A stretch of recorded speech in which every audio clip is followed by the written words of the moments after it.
That's the beginning of it, man. You see? Yeah, since you said that, this is more information.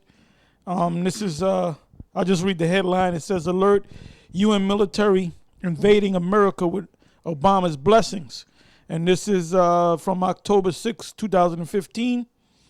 And I think this is that during the UN General Assembly, if I'm not mistaken.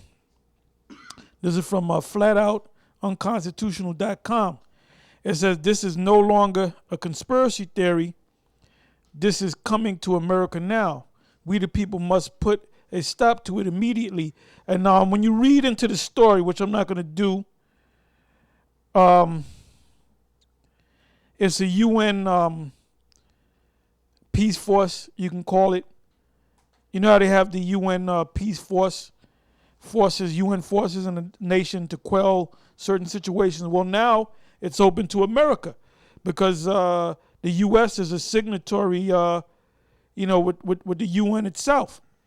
So if they can go to other countries and do that, they can damn sure come to your country, all right? So this is the end of your the U.S. Sovereignty and the end of the Constitution.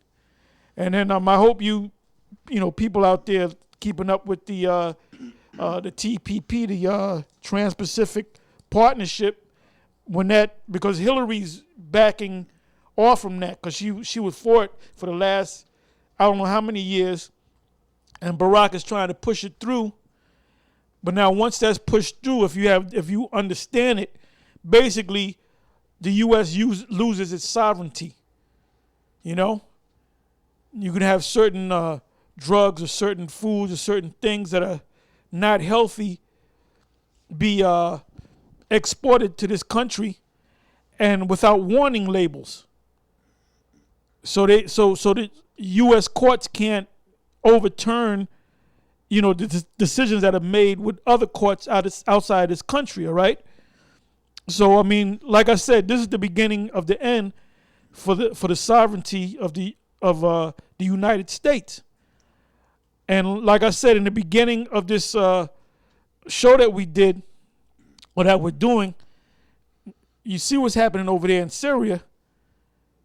So things, like I said, things are happening. The prophecies are coming to pass. We're almost at the end of this thing, we're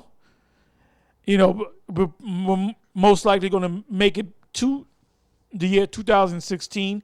And each year we say it gets hotter. And it's been hot every year. Since really going back to 2001 when the World Trade Center went down. The World Trade Centers. So 2016 is right around the corner. Everything's moving fast, man. You got something? This is the book of Jeremiah 50:22. A sound of battle is in the land, and of great destruction. How is the hammer of the whole earth cut asunder and broken? How has Babylon become a desolation among the nations?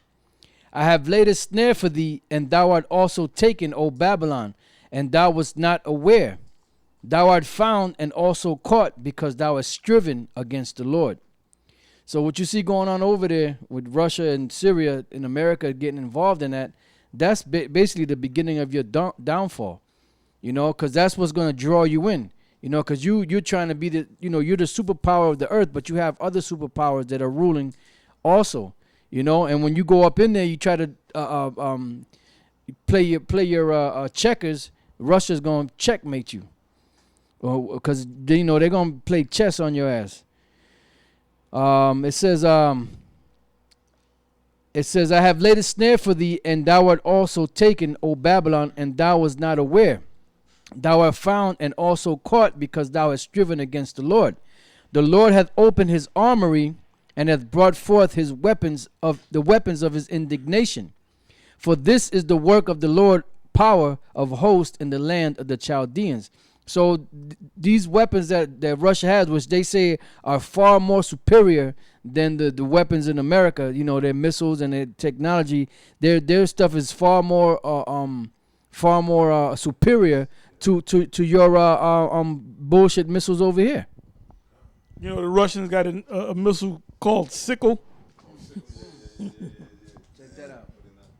You know, you had something? No, I had an article on my page how they was talking about the Russian nukes is over 40 years more advanced than the American nukes. You know, I got it on my page called GMS Vent. You know, they're saying that the Russian capability is somewhat sci-fi to American technology. You know. Yeah, that's right. And the reason why, and the Most High on high is the one that gave him that technology. You know, The scientists on high. that's right. That's right. You know, he's he gave these Smiths, which are these scientists, that technology to create these weapons to bring forth his indignation, because the Most High got that cup, so he had to prepare the weapons to bring that cup so he can pour that cup on you, and that cup being that nuclear fire. Yeah, Revelation 14 and 15. And another angel came out of the temple, crying with a loud voice to him that sat on the cloud, thrust ye in thy sickle and reap, for the time is come for thee to reap, for the harvest of the earth is ripe. In other words, it's ready for this sucker to be destroyed, man. 16 verse. And he that sat on the cloud thrust in his sickle on the earth, and the earth was reaped. So it's the time for you devils, you white people, you Edomites, if you sons of Canaan or Cain, to go down, man. It's time for you to go down, man. It's done. This place is done, man. Everybody's uproars among the people are all over the planet, man. This place, they can see through your lies. Hey, this so-called presidential election coming up is a fucking joke. I mean, it's a joke. Back in Jeremiah 50 and 26. Come against her from the utmost border. Open her storehouses. Cast her up as heaps, and destroy her utterly. Let nothing of her be left. Slay all her bullocks. Let them go down to the slaughter. Woe unto them, for their day is come, and the time of their visitation. Because it's time for you to be visited. You know, like Apostle Tar just read, you know, thrust in the sickle, for the harvest is ripe. So it's the time of your visitation. It says, slay all her bullocks, which is your military, your men, your forces. Let them go down to the slaughter. Woe unto them, for their day is come, the time of their visitation. So it's time for you to be visited from the Most High on high. It says, the voice of them that flee and escape out of the land of Babylon, to declare in Zion the vengeance of the Lord, our power, the vengeance of his temple. Because see, you devils, you want people to pay when they do something to you. But you don't want to pay for what you did to the so-called Negroes here in slavery. You don't want to pay for what you did to the Taino Indians and the Arawaks and the Incas and the Mayans and all the different other tribes. You don't want to pay for that. So the Lord is going to drop those missiles on your ass so you can pay for all the slaughter that you committed on the planet. You know? It says, to the voice of them that flee and escape out of the land of Babylon, to declare in Zion the vengeance of the Lord our power, the vengeance of his temple. Call together the archers against Babylon. That's these different nations that have the missiles, and even the missiles come. And even those confederate nations that are down with you are going to shoot those missiles at you. Yeah, and with that, we're getting ready to close. Anybody have any closing thoughts? Any closing scriptures? Bring it out now. Come on now. You got them scriptures. Come on now. This is Habakkuk, the 2nd chapter, verse 2.